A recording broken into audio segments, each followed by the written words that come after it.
Good morning, and once again, thank you for starting your Saturday right here on the Southern Tier Kickoff Show. I'm Zach Grady, and the rest of the STK team will be joining us in just one moment. But we're going to start your Saturday off live. We are going to head to Grady Field, and we are getting ready for the 65th battle for the Cortaca Jug. 12 Sports' Keith Savage is live on the Cortland campus as we are just about 25 minutes away or so from kickoff of that game. Keith, what is that atmosphere like right now at Grady Field?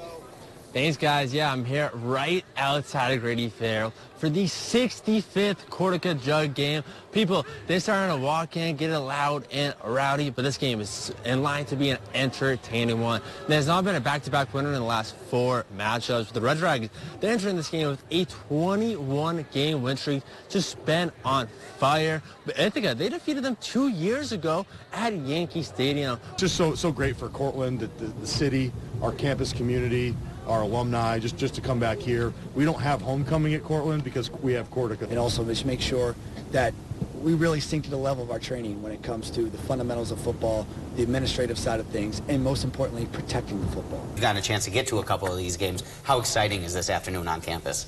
I mean, I was talking to somebody the other day. I described this as the Iron Bowl of Division III football. Like, you really can't get an atmosphere like that anywhere else in D3, especially with how close it is, just a couple 30 minutes or so away. That's built for a rivalry right there.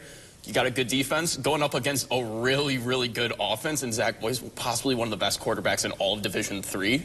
That's going to be just a great matchup. Let's take a look at that forecast today for football. For anyone who might be, watching Southern Tier Kickoff, getting a late start to the morning, and we'll catch the second quarter of Cortaca action. STK's Chief Meteorologist, Howard Manges, has a look at today's weather.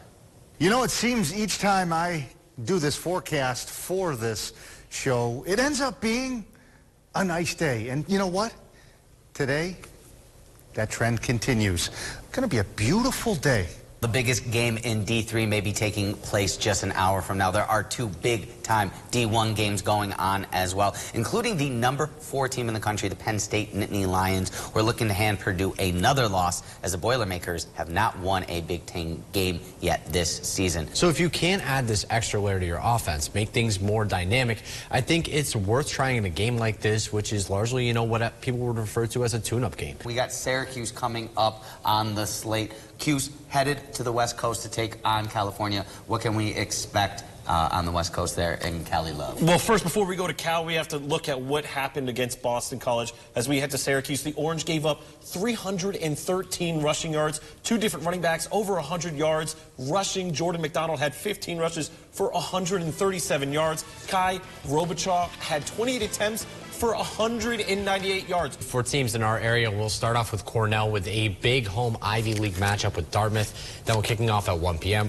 The Hardwick Hawks will make the in-state road trip to Mooresville as they search for another win. Kickoff for that one at noon. And the Colgate Red Raiders hitting the road for a trip down to the Keystone State. They'll play at Lehigh at 1 p.m. Please gamble responsibly. All right, real quick, let's take a look at the standings as Connor Thompson still sits atop 1 game above myself. Our producer, Aaron Smith, in 3rd place with the bronze, and then the rest of the STK team fighting for that 4th spot. Well, let's get right into our games for today as well. We start with an ACC matchup. Clemson headed to Pitt. The Tigers an 11.5-point dog against Panthers. I am going to go ahead and take the Tigers. I think they're going to be undervalued. They've been undervalued, and before we know it, they might be the spot and at the top of the ACC in the college football playoff. I'll take Clemson. Who you got? Yeah, I'm going to take Clemson as well. They started off a little slow, have been playing very well as of late. Pitt has been missing their starting quarterback for the past few weeks and have really struggled without him. Game time decision today. We'll have to look at see what happens on that front, but let's go with the Tigers. And I'm going with Clemson as well. I mean, throughout this season, they had a rough start. Yeah, they also played Georgia the first game of the year. After that, Cade Klubnik and the offense, they went crazy. They were putting up 59 points, 40 points, 29. They were 49 again. They went on a complete hot streak. And I think they're going to continue that going. This is still a great Clemson offense. Yeah, absolutely. I agree. It's a straight flush here. I'm going Clemson as well, and I agree with Kyle. Clay Klubnik has stepped it up this season.